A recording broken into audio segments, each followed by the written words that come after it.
निर्धातुम चेष्टम वा यच्चित्तम न प्रवर्तते निर्निमित्तमिदं किंतु निर्धायत विचेष्टते। निर्धातुम चेष्टुतम, चेष्टा करना और स्थिर रहना। निर्धातु स्थिर रहना। वापि यच्चित्तम न प्रवर्तते, जिसका मन न तो चेष्टाहीन होने में है न चेष्टा में है। चेष्टाहीन होना नहीं चाहता और चेष्टा में ही नहीं है। निर्निमित्त मिदम किंतु निर्धायत विचेष्टते, किंतु परंतु वह निर्निमित्त बिना हेतु ही विचेष्टते प्रयत्नमान होकर निर्धायत दृढ़ रहता है, स्थिर रहता है। रहस्यात्मक जैसे लगता है। ज्ञानी पुरुष, मुक्तात्मा पुरुष ना संकल्प शून्य होना चाहता है न संकल्प करना चाहता है, लेकिन बिना हेतु ही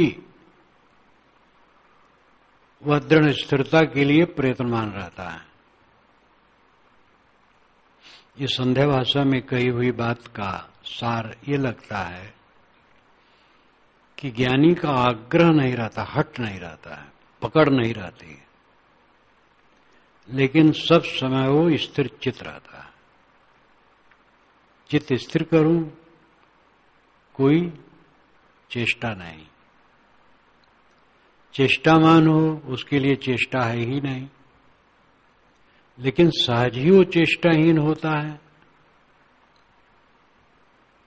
तो इस संध्या भाषा में कही हुई बात, रहस्यात्मक कही हुई बात का रहस्य यही लगता है कि वह साधक को, संत को, ज्ञानी को, जीवन मुक्त को, जीवन मुक्त भी साधक ही है।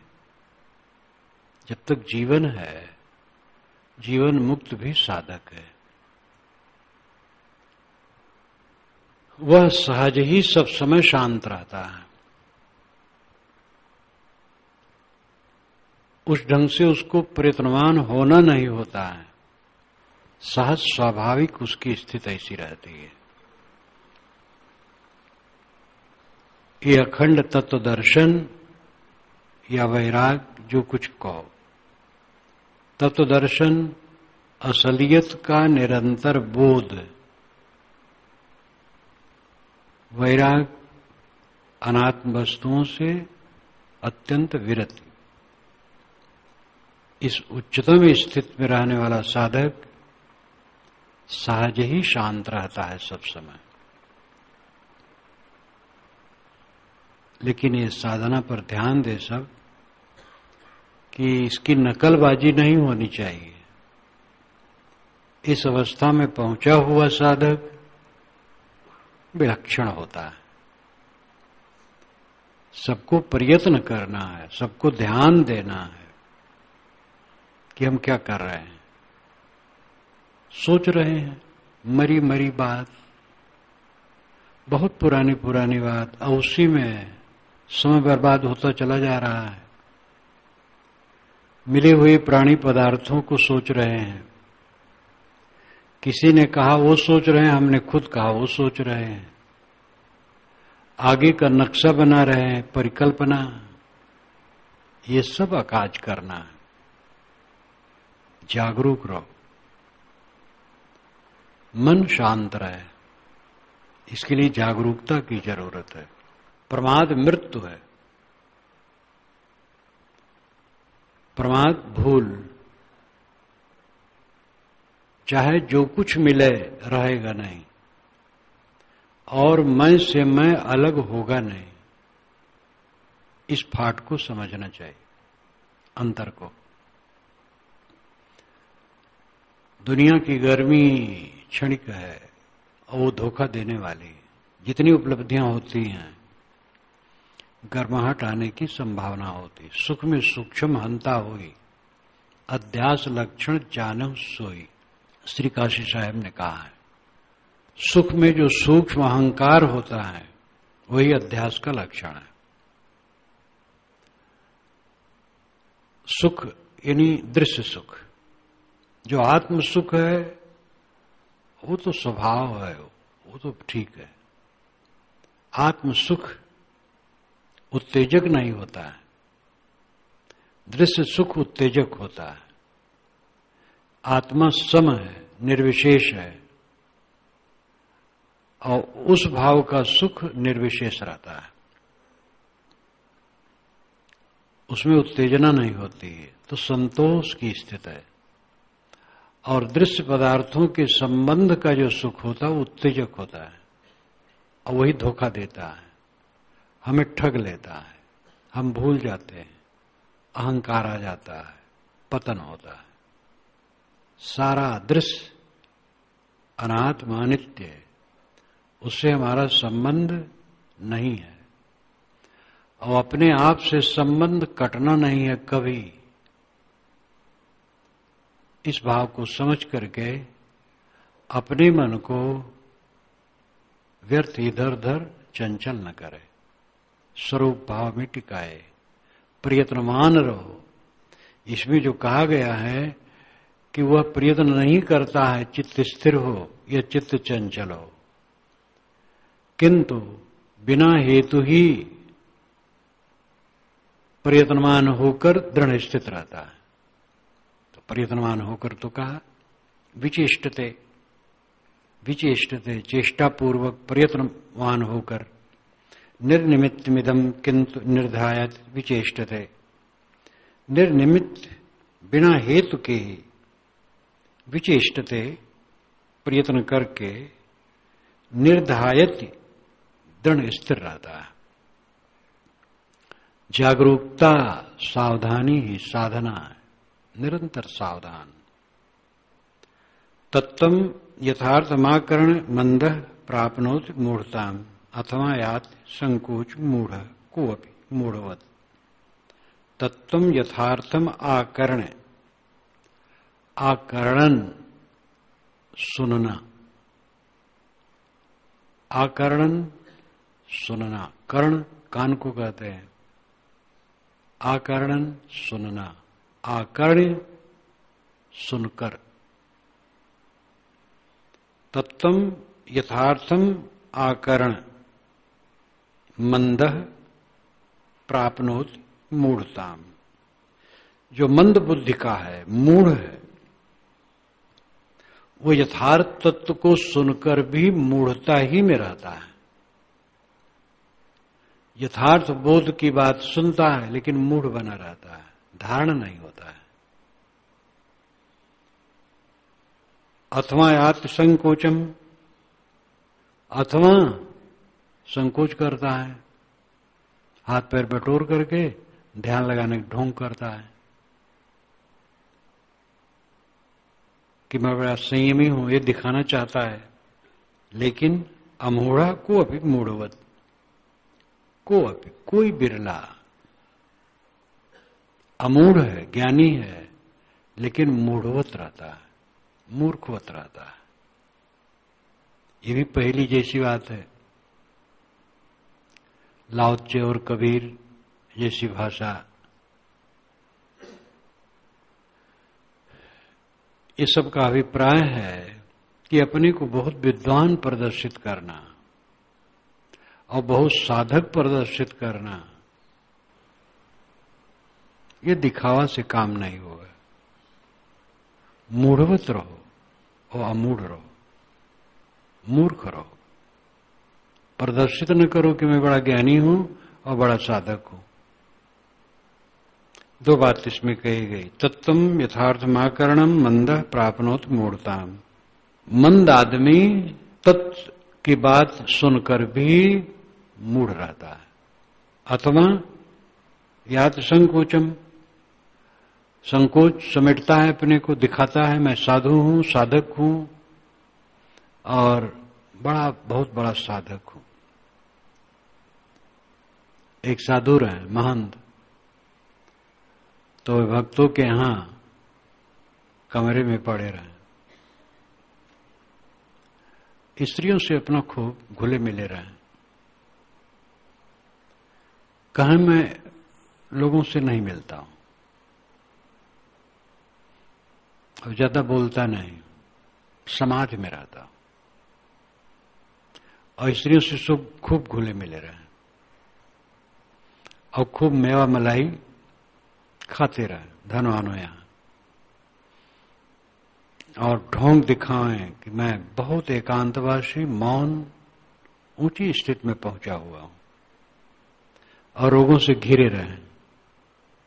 ऐसा आदमी और क्या होगा, और रोग वाला होगा। अब ऐसे तो अपवाद स्वरूप होते हैं, लेकिन दिखावा करने वाले बहुत होते। ये तो अति रहा उनका, आचरण भी ठीक ठाक नहीं, खान पान ठीक ठाक नहीं, तो ऐसे तो अति वाले कोई होता है। लेकिन दिखावा करने वाले बहुत लोग होते हैं। ज्ञानी प्रदर्शित करना अपने को और बहुत अंतर्मुख और साधक प्रदर्शित करना अपने को, ये दिखावा है। कन्फ्यूशियस जब लाओ त्से से मिले हैं और कुछ पूछे हैं तो उन्होंने जो कुछ कहा है वो विशाल देव जैसी भाषा थी। दिखावा छोड़ो, अंतर को देखो, कुछ काम नहीं करेगा बाहर वाला। उसमें देवेंद्र की लंबी भूमिका में उन्होंने ये सब चित्रित किया है। लाओ त्से क्या कहते में पढ़ करके ख्याल लाया जा सकता है। बहुत लेखक दोनों में बड़ा विभेद कर डाले हैं, वो गलत है। कन्फ्यूशियस आकर के अपने शिष्यों में लाओ त्से की बड़ाई की है। वो महापुरुष, उसको कोई नहीं पकड़ सकता, वो फंस नहीं सकता, बहुत ऊंचा है। उनका चित्त गदगद था लाओ त्से के लिए, कन्फ्यूशियस का। कन्फ्यूशियस ने कहा कि जिन महापुरुषों का नाम लेते हो उनकी हड्डियां भी अब नहीं होंगी, और दिखावा छोड़ो, अंतर्मुख हो, अपने को देखो। सारे शब्द तो नहीं समय मुझे याद है, लेकिन भाव यही है। ऐसे ये महापुरुष कह रहा है। बहुत सुने, मूर्ख बने रहे, बहुत अपने को साधक प्रदर्शित किए, लेकिन रहे मलिनता में, मनोविकार में।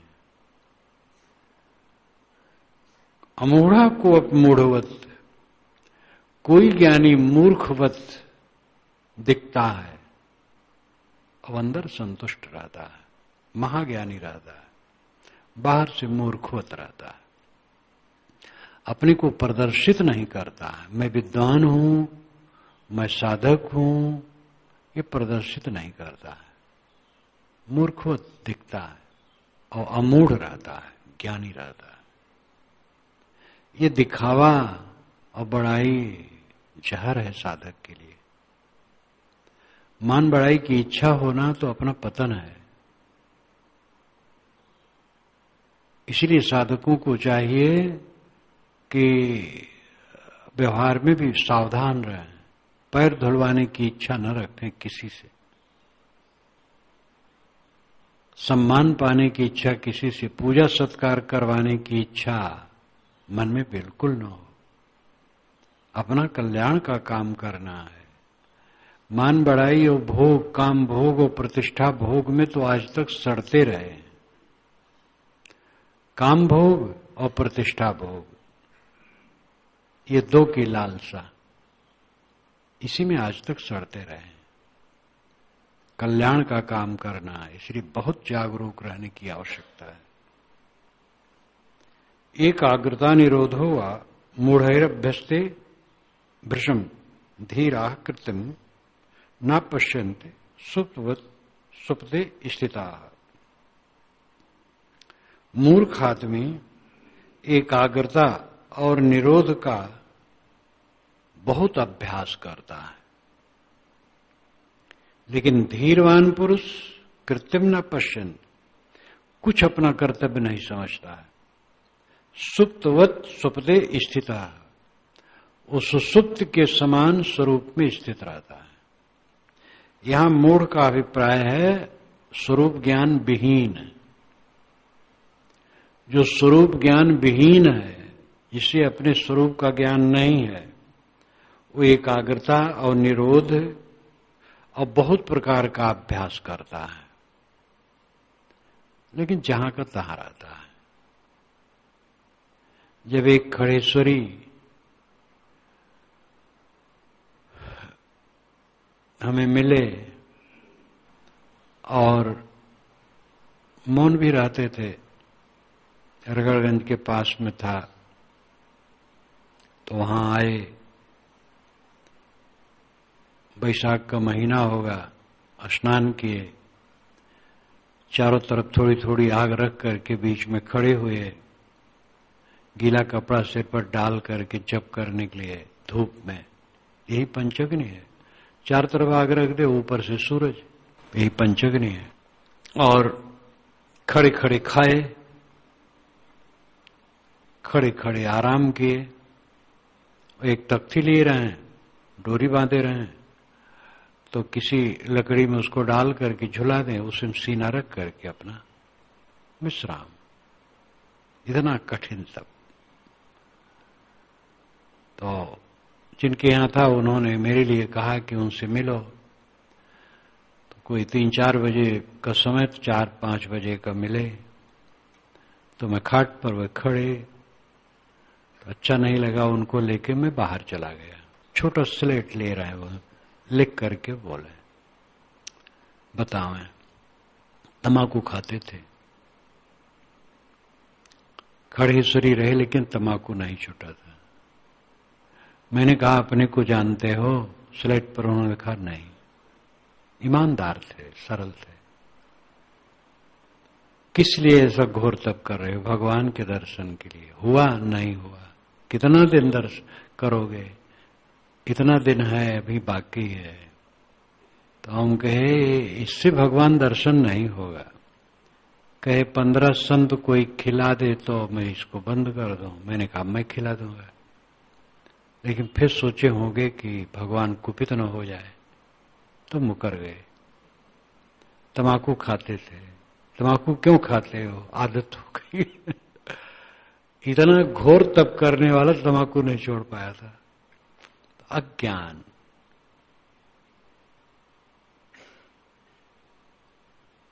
स्वरूप ज्ञान विहीन आदमी एकाग्रता निरोध का बहुत अभ्यास करता है, बहुत प्रकार की साधना करता है।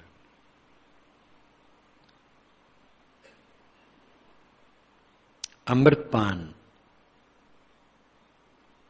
अमृतपान जेब को निकाल कर ओठ में लगाकर, ये अमृतपान है। एक ने बताया मुझे अभी परसों, जब कहा गया बताओ क्या गुरु बताए, मैं तो आग्रह नहीं करता, तो सहज बताया। तो ध्यान सांस पर और अमृतपान। तो ये अमृतपान कैसे होगा जेब निकाल कर? अब गुरु लोग भी कैसे हैं, अकेले बेचारे क्या करें। तो अनेक प्रकार के अभ्यास लोग करते हैं, लेकिन मूढ़ हैं, अपने आप का ही बोध नहीं है। इस ग्रंथ का लेखक दृढ़ आत्मज्ञानी है। अब आत्मज्ञान में जो उसको भ्रम है वो अलग बात है, व्यापक बात, जड़ चेतन अभिन्न बात, अंत में उसको तो इससे हटा ही दिया गया है। लेकिन मूल जो बोध है उसका आत्मज्ञान का है। आत्मज्ञान के बिना कुछ भी नहीं होगा। धीरा कृत्यम न पश्यन्ति। धीरवान पुरुष कुछ अपना कर्तव्य नहीं देखता। सुप्तवत सुप्ते स्थिता। सोने के समान वो स्वरूप में स्थित रहता है। ये तो बहुत हो गया, अब और क्या चाहिए। सुप्तवत सुप्ते स्थिता, जैसे आदमी सोया हो, सुपित। सुपित नाम अपने को पा जाना। तो इसी प्रकार जो रहता है जागते जागते सदैव आत्मा राम है, उसके लिए क्या कहना है? कौन साधना उसको बाकी है? कब वो समाधि में नहीं है, लेकिन ये स्थिति ऐसे आ जाती है, करते करते आती है। इसलिए करना बहुत जरूरी है। और सांगोपांग, अंगोपांग सहित अध्ययन, श्रवण, चिंतन, मनन, सेवा, भक्ति, विनम्रता, संयम, शील, फिर ध्यानाभ्यास, सभी अंगों को लेकर के चलते चलते ये दशा आती है। एक बात का ख्याल पूरा रहे तो सब आ जाएगा। कल्याण की इच्छा रहे, शांति की इच्छा रहे और यथार्थ बोधवान गुरु का संपर्क हो। गुरु ही बोधवान नहीं है, गुरु ही कहीं सांस में, कहीं ज्योति में वहीं अटकाए है।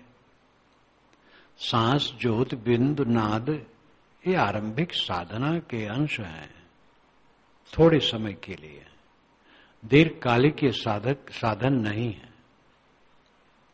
चंचल मन को स्थिर करने के लिए आरंभिक साधकों को ये बताया जाता है कि ज्योति का बंद आंखों में जो दिखाई दे ध्यान करो, सांस पर मन ठहराओ, बिंदु पर ठहराओ। लेकिन सांस, बिंदु, ज्योति ये अपना स्वरूप थोड़े, तो जड़ है सब। ध्यान है कुछ न सोचना। सुप्तवत सुप्ते स्थितः, सुसुप्तवत, स्वरूप में स्थित सदैव शांत विवेकवान पुरुष अपने आप में निरंतर स्थित है। अप्रतात् प्रयत्नाद वा मूढ़ो नापनोति निर्वृत्तम तत् निश्चय मात्रेण प्राज्ञो भवति निर्वृत्ता। न प्रयत्न करने पर और प्रयत्न करने पर भी मूर्ख आदमी निवृत्त नहीं होता है। न प्रयत्न करेगा तो क्या होगा? प्रयत्न करने पर भी निवृत्त नहीं होता है, क्योंकि वो मूढ़ है, स्वरूप ज्ञान नहीं है। जब स्वरूप ज्ञान नहीं है तो निवृत्त कैसे होगा? किससे छूटेगा? मैं कौन हूं और किसमें फंसा हूं इसका बोध ही नहीं है तो क्या छूटेगा? ये ज्ञान हो कि मैं शुद्ध चेतन हूं और जिसमें फंसा हूं वो जड़ है, अनात्म में आत्मा फंसा है। इसलिए अनात्म चीजों से अपने को विरत कर लेना ये अंतर्मुक्तता की साधना है। ये उसको कुछ ज्ञान नहीं है। तत्व निश्चय मात्रेण प्राज्ञो भवति निर्वृत्तः। जो प्रज्ञावान है तत्व निश्चय मात्र से निवृत्त हो जाता है। तत्व निश्चय, लेकिन तत्व निश्चय से मत समझ लो कि जान गए ही तत्व निश्चय है। समझ लिए मैं देह नहीं हूं, शुद्ध चेतन हूं, अंशांशी नहीं हूं, कारण कार्य नहीं हूं, असंग हूं, निराधार हूं, इतना समझ लिया तो बुद्धि में समझ लिया। ये तत्व निश्चय एक अंश में है। तत्व निश्चय का अर्थ है निरंतर वो चित्त में रहे। ये अभ्यास का फल है, बिना अभ्यास के नहीं होगा। एक बार जान लेने से काम नहीं बनेगा, निरंतर अभ्यास। तत्व निश्चय, तत्व नाम अंतिमी सत्यता, स्वरूप का निश्चय। समस्त दृश्य पदार्थों से भिन्न शुद्ध चैतन्य ज्ञान स्वरूप मैं हूं, यह भाव बना रहे निरंतर, ये तत्व निश्चय है। ये साधना का फल है। केवल श्रवण से नहीं होगा। श्रवण तो द्वार है, सुनेंगे नहीं तो फिर करेंगे क्या? संतों के पास जाएंगे नहीं तो रास्ता कैसे बनेगा? करते करते होता है।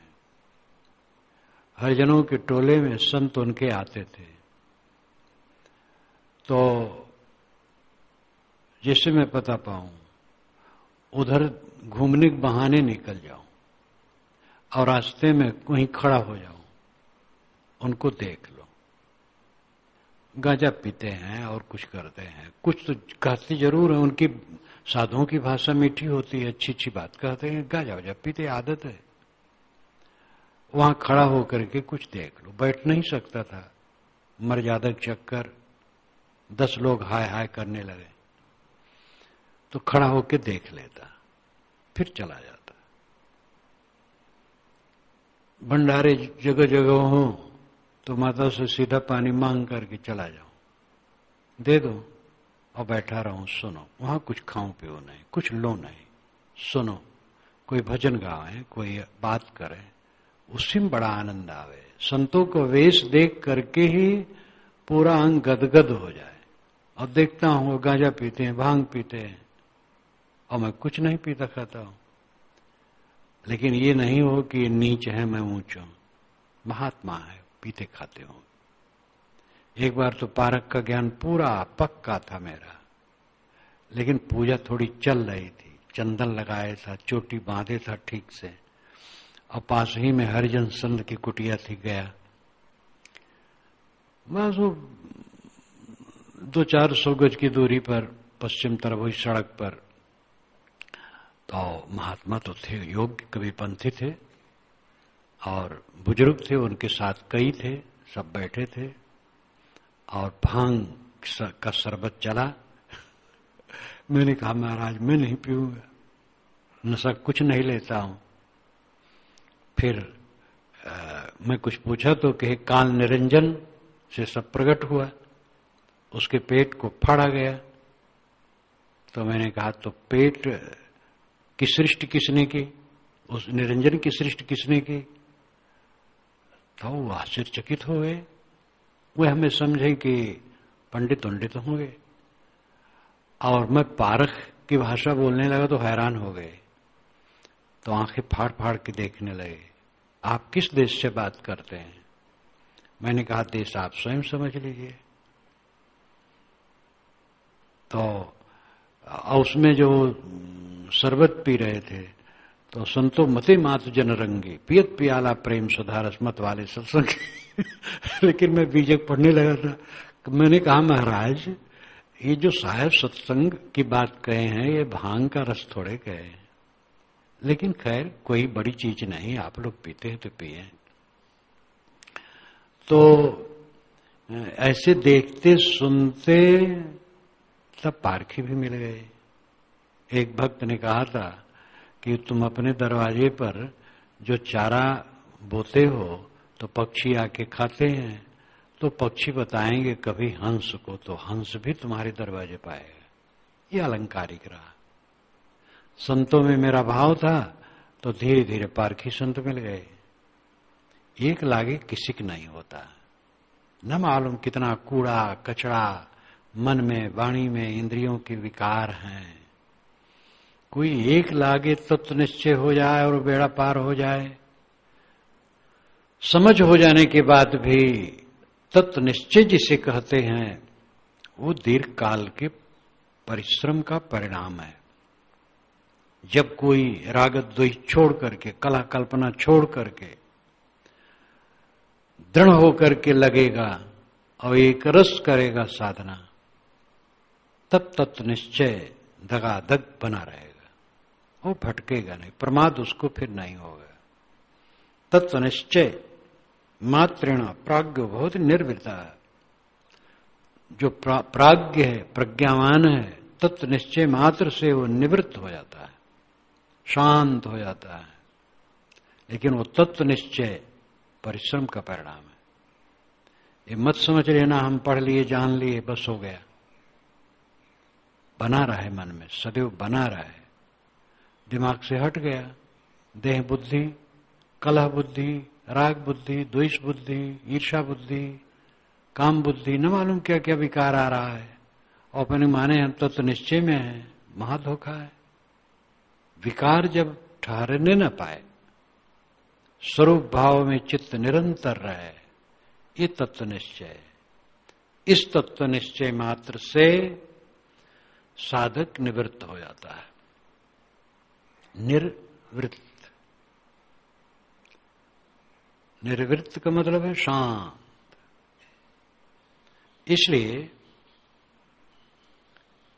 ऋषि कहते हैं कि मूढ़ आदमी तो प्रयत्न करे तो न प्रयत्न करे तो वो शांत नहीं होगा। न करेगा तो क्या होगा? प्रयत्न करने पर भी नहीं होगा, क्योंकि उसको आत्मा का बोध ही नहीं है। लेकिन जिसको आत्मा का बोध है और एक रस निश्चय बना है, वो सदैव शांत आत्मा रहता है। शुद्धम बुद्धम प्रियम पूर्णम निष्प्रपंचम निरामयम आत्मानं तम न जानन्ति तत्र अभ्यास पराजनाः। तत्र अभ्यास पराजनाः, तत्र नाम वहां का अर्थ है नाना मत के लोग। जो अभ्यास पराजनाः, अभ्यास परायण जन है, नाना मतों में अभ्यास कर रहे हैं। योग का, हवन तर्पण का, नाम जप का, अनेक प्रकार का अभ्यास कर रहे हैं। पराजनाः, जो परायण जन हैं, अभ्यास परायण जन हैं, तत्र वहां नाना मतों में आत्मानं तम न जानन्ति, वह आत्मा को नहीं जानते हैं कि वह शुद्ध है, बुद्ध है, प्रिय है, पूर्ण है, निष्प्रपंच है, निरामय है। शुद्ध है आत्मा, उसमें कुछ मिलावट नहीं है। बुद्ध है, ज्ञान स्वरूप है। प्रियम है, क्योंकि आत्मा के समान प्रिय हुई कुछ नहीं सकता है। चाहे जितना प्रिय हो, छूटना है। आत्मा के अलावा जो भी हो, चाहे जितना प्रिय हो, उसका छूटना पक्का है। परम प्रिय आत्मा ही है। आत्मा से आत्मा कभी अलग नहीं होता है। पूर्णम, वो पूर्ण है। मनुष्य को अपने आप का बोध न होने से अपूर्णता का अनुभव होता है। उसको सब समय लगता है कि कुछ अभी चाहिए, और यही उसकी बड़ी भारी कमजोरी है। कुछ अभी चाहिए। गुजर के लिए तो चाहिए, और उसके लिए जपना नहीं पड़ता है। जहां रहो सेवा करते रहो, खाना पानी मिलता रहेगा। गुजर के लिए चिंता करने की आवश्यकता ही नहीं है। यह तो मन की हविस चाहिए, और ये कभी किसी की पूरी नहीं हुई, और यही चाहिए ही हमें भटकाती है। यही संसार में ला करके फिर पटकती है। शरीर छूटने के पहले संसार की वासना और शेष है, तो शरीर छूटने के बाद फिर संसार में भटकना है। मैं पूर्ण हूं, इसका बोध लोगों को नहीं है। मुझे कुछ चाहिए ही नहीं। कल्पना करो शरीर छूट गया है, तो आपको क्या चाहिए? शरीर के नाते ही सब कुछ चाहिए, और शरीर नहीं रह गया है तो क्या चाहिए? आत्मा पूर्ण है। साधक को पूर्ण तृप्त हर समय रहना चाहिए। कुछ नहीं चाहिए। जाहि न चाही कबहु कछु, तुम सन सहज स्नेह, बसो निरंतर तास और सो रावर निज गेह। ये शायद अगस्त ने या वाल्मीकि ने कहा है रामचरितमानस में। शायद अगस्त ने कहा हो, याद नहीं है। दोनों में से कोई कहा है। राम ने कहा कि मैं कहां कुटिया बनाऊं, तो उन्होंने कहा जाहि न चाही कबहू कुछ तुम सम सहज स्नेह हो। जिसको कभी कुछ नहीं चाहिए और तुमसे सहज स्नेह करने वाला हो, उसके हृदय में घर बनाओ। ये तो भावना की, भक्ति की बात हुई। और इस कुटिया से राम का निस्तार थोड़े होने वाला था। उनको तो जमीन पर कहीं लकड़ी गाड़ करके झोपड़ी बनाना था। परंतु काम की बात उन्होंने कही, गोस्वामी जी ने उनसे कहलवाई। ऐसा भी किसी से कहलवाया, तुम जहां ना हो बताओ राम कहां नहीं है, सब जगह व्यापक है। तो भक्ति भावना बढ़ा करके कुछ और ही उत्तर दिया जा रहा है। राम ये सब नहीं पूछते हैं, कहते कुटिया कहां बना है। परंतु उपदेश तो बहुत मार्मिक है। चाहि न चाही कबहु कुछ, धन्य एव निष्काम। सदगुरु सरन साहब रहे हैं, हमारे बड़े गुरु भाई, हमारे गुरु जी के पिता रहे, बड़े भोले भाले सरल। कहें ए भैया, आशा छोड़ के हो निराशा, कहें कबीर तब देख तमाशा। हंसते रहें, दिन भर काम करते रहें और हंसते रहें, और कोई अपेक्षा नहीं रखें। कोई बड़े ज्ञानी मुनि नहीं थे, स्वभाव ही बड़ा सरल था। तो अपने को पूर्ण समझो। शुद्धम बुद्धम प्रियम पूर्णम निष्प्रपंचम। निष्प्रपंच है अपना स्वरूप, उसमें कोई प्रपंच नाम विस्तार, निर्वय शुद्ध, आकृत विहीन, ठोस अजर अमर, ज्ञान मात्र, उसमें प्रपंच है ही नहीं संसार का। निरामयम, निरामय, रोग रहित, कोई रोग नहीं है। आत्मानम तम नाम उस आत्मा को नहीं जानते हैं। तत्र अभ्यास पराजना, तत्र वहां पर नाना मतों में रहने वाले लोग ये नहीं जानते हैं। और ये कथन बहुत मार्मिक है। जितने अभ्यासी हैं, अभ्यासी तो सबको मानना पड़ेगा। कोई हवन करता है वो भी अभ्यासी है, कोई कीर्तन करता है नाचता है, कोई नमाज पढ़ता है, कोई ध्यान लगाता है ज्योत में, नाद में, बिंदु में, सब अभ्यासी हैं। और इन अभ्यासियों में 1000 लोग इकट्ठा करने के बाद उनसे पूछो स्वरूप ज्ञान की बात, शायद कोई हो तो हो। आत्मज्ञान का प्रचार बंद हो गया। सांख्य ने आत्मज्ञान की धूम मचाई थी कभी, और वो अनेक रूपों में बदल गया। योग उसका विस्तार किया, वेदांत ने चलाया, लेकिन सगुण उपासकों की बहिया ने स्थूल बुद्धि प्रकट कर दी और अनेक देवी देवताओं की रचना कर डाली। स्वरूप ज्ञान ठंडा हो गया। सदगुरु कबीर ने उसी स्वरूप ज्ञान को पुनः जागृत किया। अपने को पहचानो, अपने में स्थित हो। जो अपने स्वरूप भाव को रखता है वो न भयभीत होता है, न पीड़ित होता है, न संतापित होता है, न शोकित होता है। क्लेश है ही नहीं। कौन सा क्लेश है? यहां कौन अपना और कौन पराया है? एक भ्रम है। अपना पराया दोनों आजकल में पता नहीं लगेगा। 60-70 वर्ष के पहले वाले अपने पराये कहां गए? यहां कोई अपना पराया नहीं है, सब सम है। कहीं अपने मन को न बांधो।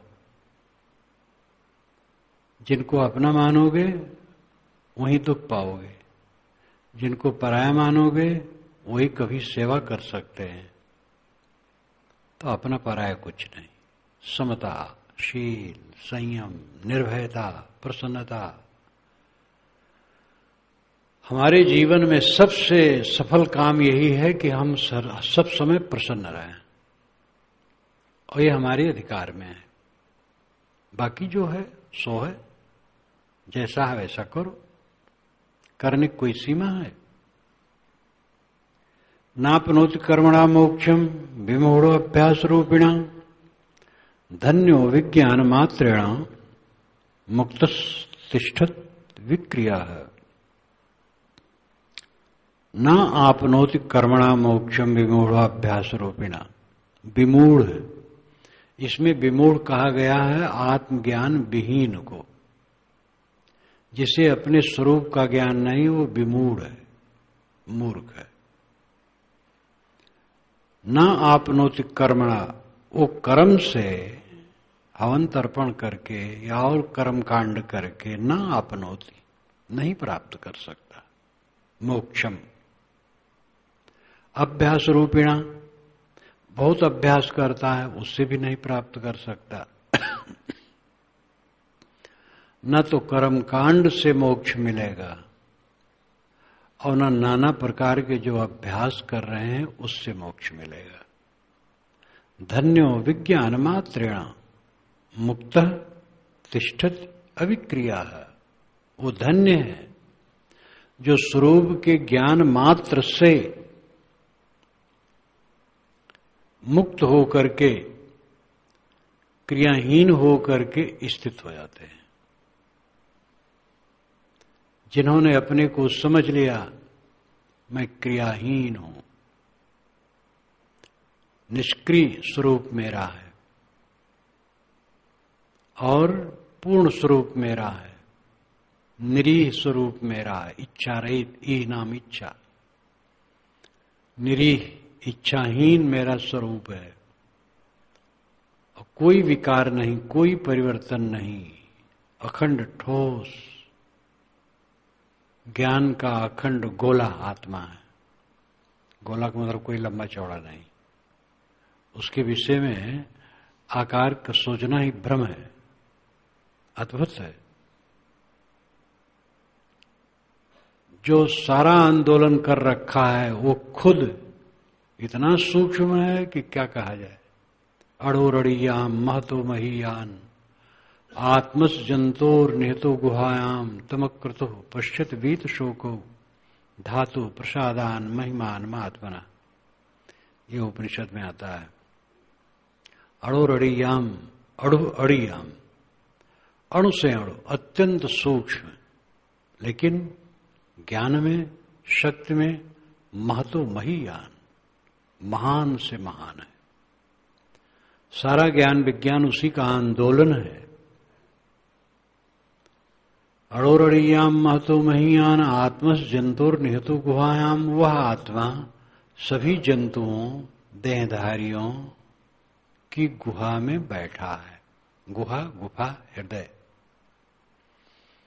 सभी की हृदय गुफा में वह परम शक्ति संपन्न आत्मा बैठा है जो आप खुद हैं। अड़ोरड़ियाम महतो महीयान आत्मस जंतुर नहतो गुहायाम तम कृतु पश्यत वीत शोको, तम अकृत पश्यत वीत शोको, तम पश्यत अकृत वीत शोको, ये अन्वय होगा। तम पश्यत, उसको कौन उसको देखता है जो अकृत है और वीत शोक है। तम पश्यत अकृत वीत शोक, उसे देखता है जो निष्क्रिय और चिंताहीन है। अकृत, अकृत का मतलब कर्म प्रपंच से ऊपर, कर्म प्रपंच से ऊपर का मतलब है राग द्वेष से ऊपर। राग द्वेष में कर्म बंधन है। यहां कर्म का मतलब नहीं कि हाथ पैर न डुला वो अकृत है। हाथ पैर डुलाए बिना तो रोगी हो जाएगा शरीर। सारी सुविधा हमारे लिए कोई कर दे और मुख में भी ग्रास डाल दे और हमें कहे तुम अकृत होके बैठे रहो, महारोगी हम हो जाएंगे। इसलिए शरीर को क्रियाशील रखने की जरूरत है। यहां अकृत का अर्थ है राग द्वेष से रहित चित्त हो जाए। राग द्वेष ही क्रिया है जो बांधने वाली है। आत्मा का साक्षात्कार वह करता है जो राग द्वेष रहित और शोक रहित है। राग द्वेष वाला आदमी शोक से नहीं हो सकता है। जिसके राग द्वेष समाप्त हो गए वो शोक से रहित रहता है।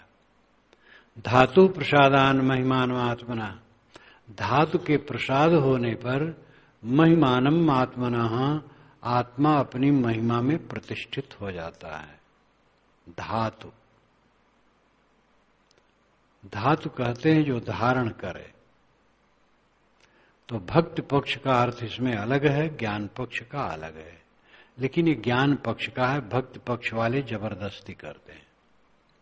धातु का अर्थ वो ईश्वर मानते हैं जो सबको धारण करता है। और प्रसाद का अर्थ कृपा मानते हैं। प्रसाद का अर्थ कृपा भी होता है और प्रसाद का अर्थ शुद्धिकरण होता है।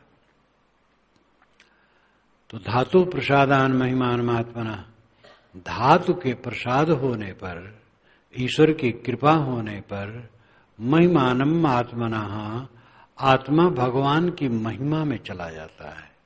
एक खींचतान का अर्थ है, लेकिन रामानुज इत्यादि के ही अर्थ करते हैं। शंकर का अर्थ हम लोगों सरी का है। धातु प्रसादान महिमान महात्मना, धातु कहते हैं जो जीवन को धारण करे वो इंद्रियां। इंद्रिय मन धातु हैं। शंकराचार्य ने यही भाष्य किया है और यही उचित भी है। इंद्रिय मन धातु हैं, ये जीवन को धारण करते हैं। प्रसाद नाम शुद्धि। जब इंद्रिय मन शुद्ध हो गए, मन में विकार नहीं, इंद्रियों में विकार नहीं, तब महिमानम आत्मना, आत्मा अपनी महिमा में प्रतिष्ठित हो गया। उसकी महिमा क्या है?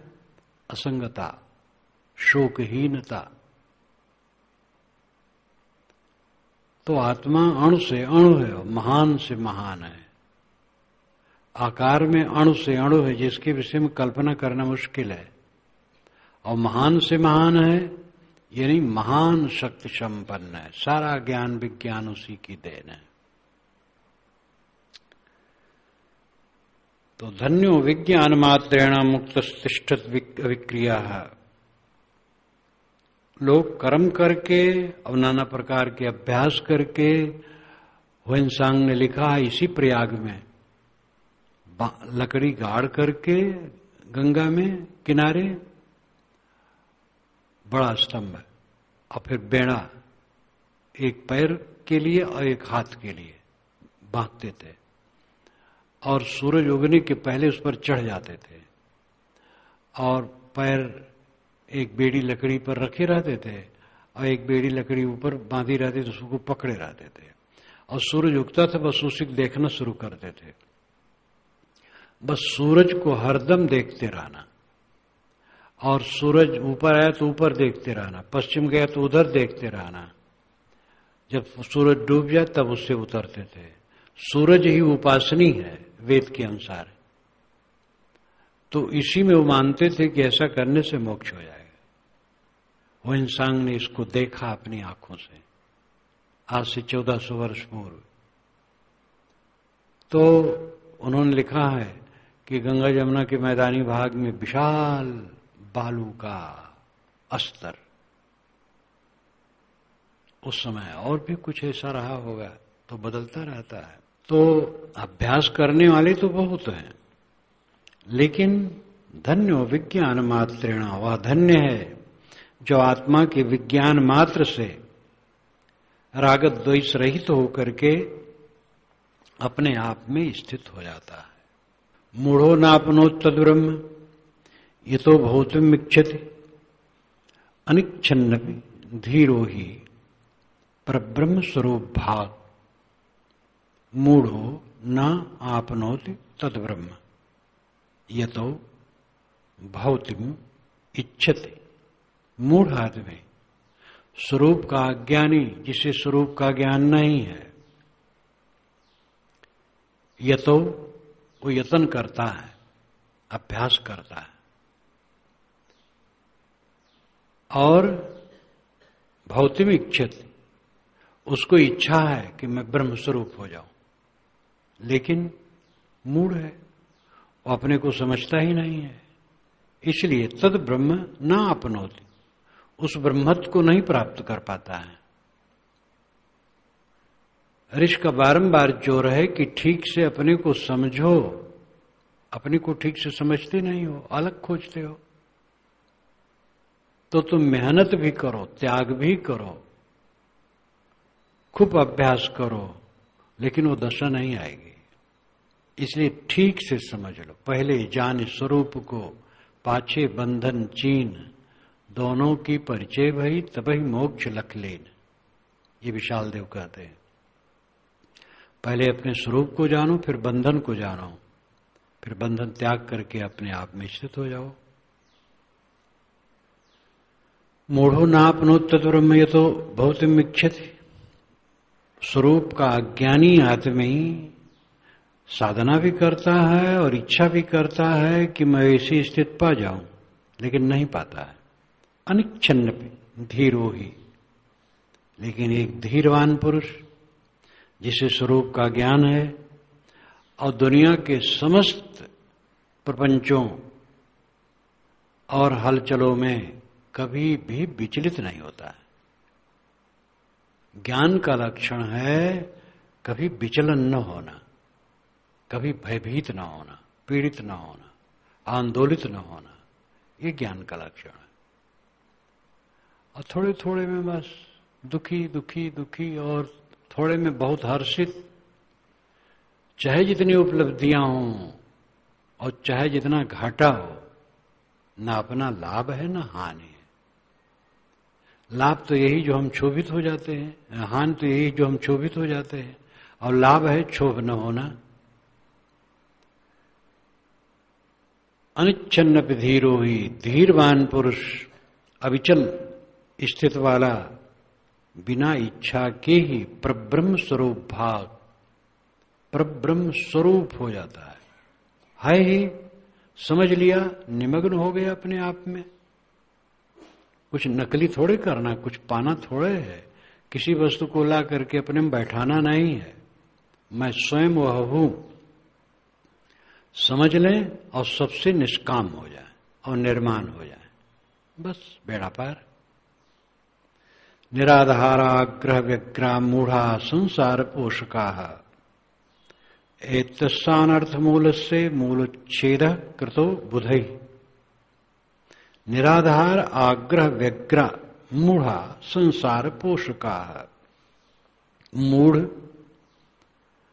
निस्वरूप का अज्ञानी संसार का पोषक होता है। संसार का पोषक अभिप्राय राग द्वेष का पोषक। यहां संसार है राग द्वेष, और संसार जो सामने खड़ा है इसमें तो काम करना पड़ता है, सेवा करना पड़ता है, सबका अपना कर्तव्य होता है। सेवा का काम न करो तो आपका चित्त शुद्ध ही नहीं रहेगा। इतना बड़ा समाज है, जिस योग्य जो है और जिसकी जो ड्यूटी है, अगर वो काम न करे तो उसका चित्त स्थिर नहीं रहेगा। जैसे भंडारी है, और भंडारी का काम वो अच्छा न करे, असावधानी करे, देर से उसमें जाए तो कच्चा पक्का बना के धर दे, आदर से परोसना न करे, तो उसी का मन खराब होगा। झाड़ू लगाने वाला है, न लगावे, या लगाया तो असावधानी से छोड़ कर, तो उसी का मन खराब होगा। जो जिस योग्य है और जिस समय जिसकी जो ड्यूटी है, जो कर्तव्य है, वो न करे तो उसे शांति नहीं मिलेगी। तो व्यवहार तो अपनी जगह पर है, व्यवहार तो सबको करना है, लेकिन राग द्वेष मन में रखना, मन को खराब करना, ये गलत है। संसार पोषक, संसार का पोषण करने वाला, यहां संसार है राग द्वेष। राग द्वेष का पोषण करने वाला निराधार आग्रह विग्रह मूढ़ा। वो मूढ़ निराधार ही आग्रह पकड़ करके व्यग्र है, बिना जरूरत बात सोच करके दुखी है। जिस समय तुम दुखी होते हो तो लगता है कि हमारा दुख साधार है, क्या करें, जब ऐसा है तो क्यों न दुखी हूं। लेकिन कुछ दिन के बाद खुद पता लगेगा कि व्यर्थ ही दुखी होते थे, दुखी होने की जरूरत नहीं थी, सेवा करना चाहिए बस। कुछ दिन बीतने के बाद तब पता लगता है कि हम कितने धोखे में थे। और अगर वर्तमान में ही कोई समझ ले फिर तो क्या पूछना है। खंभा में टकरा करके हटे समझदारी नहीं है, पहले खंभा देख लिए और हट गए। इसलिए विवेकवान पहले ही संभाल लेते हैं अपने को। निराधार आग्रह विग्रह, बहुत बढ़िया वचन है। निराधार आग्रह विग्रह ये समस्त पद है। निराधार आग्रह विग्रह, 3 पद मिला करके। निराधार ही आग्रह पकड़ करके आदमी व्यग्र है, बिना जरूरत की बात पकड़ लिया, अमार मथे है राग द्वेष। और वही कुछ दिन के बाद पता लगा कितना हम मूर्ख थे। जो मैं उदाहरण दिया करता हूं मित्रों के विवाद को, सच्ची घटना है। एक अयोध्या से उत्तर की है, एक छत्तीसगढ़ की है। दोनों हमारे भक्त, और एक दूसरे से ताके नहीं, बोले नहीं, और घंटों बैठा के मैं समझाया लेकिन बिल्कुल असफल रहा, कोई टस से मस न हुआ। और वो दोनों हमारे लिए बड़े परम प्रेमी, लेकिन हमारी बात से कुछ भी नहीं फर्क पड़ा। यहां तक कि मैंने कहा तुम लोग आपस में बंदगी कर लो, नहीं किए। तो मैंने कहा मैं तुम दोनों की बंदगी कर लूं, तब भी नहीं किए। और दोनों मेरे प्रेमी थे। फिर वे एक समय अपने आप मिले और हंसे और दोनों खूब बढ़िया रहे। तो पीछे पता चलता है कि कितनी निराधार बात को लेकर के हम दुखी थे। ऐसे ऐसे दुखी जिंदगी भर बने रहोगे तो मतलब क्या है? ज्ञान का, साधना का क्या मतलब है? हंसते रहो, प्रसन्न रहो, खुश रहो। किसी से भूल हो, दया करो उस पर, ऊंचा बनो। ऊंचे का मतलब थोड़े है कि अहंकार करे तो ऊंचा हो जाए, ऊंचे बैठ जाए तो ऊंचा हो जाए। ऊंचा वह है जो नम्र हो, ऊंचा वह है जो सह ले, ऊंचा वह है जो दुखी न हो। निराधार आग्रह विग्रह मूढ़ा संसार पोषका। राग द्वेष का पोषण करने वाला मूर्ख निराधार बातों का आग्रह पकड़ रख करके व्यग्र दुखी रहता है। इस एक पंक्ति को अपने में साधो। एतस्य अनर्थ मूल से, इस अनर्थ के मूल को, मूल छेद कृतो बुधई, बुधई जो जागृत है, इस अनर्थ के मूल को ही उखाड़ फेंकता है। यह अनर्थ का मूल क्या है? अविद्या, अज्ञान, अविवेक। इस अनर्थ के मूल को जड़ से उखाड़ करके फेंक देता है। यह विद्या को उखाड़ देता है हृदय से और निर्मल हो जाता है।